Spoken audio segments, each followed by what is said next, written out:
Hi guys, இன்னைக்கு நம்ம பார்க்க போகிறது விஜயை லெஃப்ட் ஹேண்டில் டீல் செய்வார் முதல்வர். விஜய்க்கு அமைச்சர் சேகர் பாபு பதிலடி கொடுத்துருக்காங்க. என்ன அப்படிங்கிறத நம்ம பார்க்கலாம்.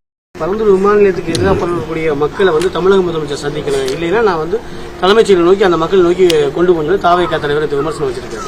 முதல்ல ஒரு மக்களை நோக்கி அவருடைய பயணத்தை தொடங்க சொல்லுங்க. பயணமே செப்டம்பர் மேலே தான் தொடங்குறன்றாரு. நேற்று காத்துக்கிற தொண்டங்களோட பார்க்கணுன்ற செய்திகள் வருது. ஆகவே முதலில் தன்னையும் தான் சார்ந்திருக்கின்ற இயக்கத்தையும் பார்த்து கொள்ள சொல்லுங்கள். மக்களை பாதுகாக்க எங்களுடைய மக்களின் முதல்வர் இருக்கின்றார். நிச்சயமாக அவருடைய முன்னெடுப்பிலே யாருக்கும் எந்த விதமான பாதிப்பும் வராமல், அதே நேரத்தில் அடிப்படை தேவைகளை நிறைவேற்றுகின்ற வளர்ச்சிக்கு தேவையான கட்டமைப்புகளை அமைக்கின்ற போது மக்களுடைய தேவைகளை பூர்த்தி செய்துவிட்டுத்தான் மாண்புமிகு முதல்வர் அவர்கள் நடவடிக்கையை மேற்கொள்வார்.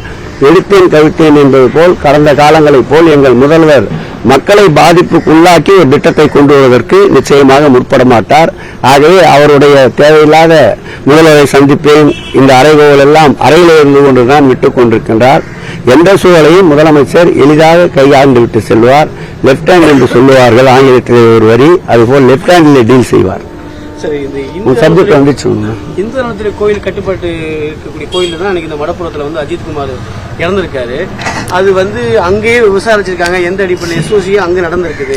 இல்ல, இறந்தது என்று சொல்ல முடியாது. விசாரிக்க வருகின்ற போது அங்கே ஏற்பட்ட சம்பவம். இதற்கு முதல்வர் அவர்கள் வருத்தம் தானே முன்வந்து வருத்தம் தெரிவித்திருக்கின்றார். இதுபோல் எந்த நாட்டுடைய முதலமைச்சரும் இப்படி தானாக முன்வந்து வருத்தம் தெரிவிக்கவில்லை. அவர்களுக்கு தேவையான நிவாரணத்தை வழங்கியிருக்கின்றார். இந்த சம்பவத்தில் ஈடுபட்ட அனைவரையும் கைது செய்திருக்கின்றார். இந்த சம்பவத்தில் ஈடுபட்டவர்கள் மீது முறையான கடுமையான சட்டப்பிரிவுகள் மீது வழக்கு பதிவு செய்யப்பட்டிருக்கின்றது. இந்த சம்பவத்திற்கு சிபிஐ என்கொயரி தமிழக அரசு கோரியிருக்கின்றது, சிபிஐக்கு விட்டிருக்கின்றது. மடப்புறத்திலே காவலாளி என்பவர் அவுட் சோர்சிங்கிலே பணி செய்பவர். தவறு எங்கு நடந்திருந்தாலும் விசாரணையின் முடிவில் யார் குற்றவாளியாக இருந்தாலும் தண்டிப்பதற்கு சட்டத்தின் ஆட்சி நடத்துகின்ற எங்கள் முதலமைச்சர் தவறமாட்டார்.